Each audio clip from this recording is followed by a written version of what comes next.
శ్రీ గురుభ్యో నమః. భవాన్యష్టకము.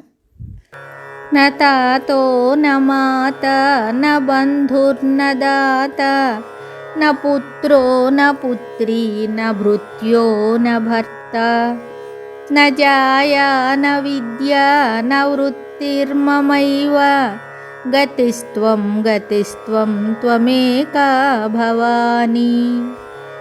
భవాబ్దావపారే మహాదుఃఖభీరుః పపాతప్రకామీ ప్రలోభీ ప్రమత్తః కుసంసారపాశప్రబద్ధః సదాహం గతిస్త్వం గతిస్త్వం త్వమేకా భవాని.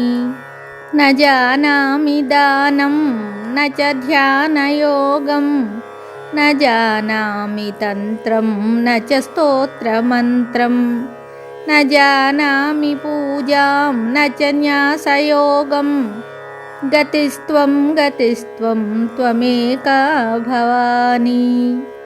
న జానామి పుణ్యం న జానామి తీర్థం న జానామి ముక్తిం లయం వా కదాచిత్ న జానామి భక్తిం వ్రతం వాపి మాతః గతిస్త్వం గతిస్త్వం త్వమేకా భవాని.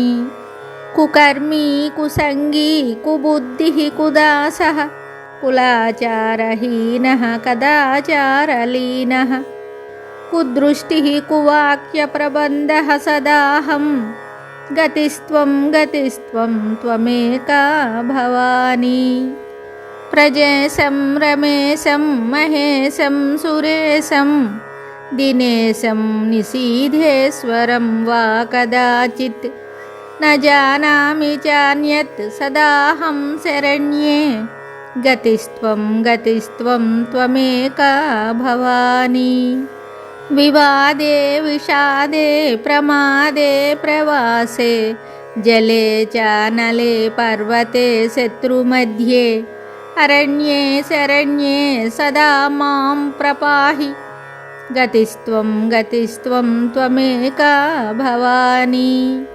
అనాథో దరిద్రో జరారోగయుక్తో మహాక్షీణదీనః సదా జాడ్యవక్త్రః విపత్తౌ ప్రవిష్టః ప్రనష్టః సదాహం గతిస్త్వం గతిస్త్వం త్వమేకా భవాని.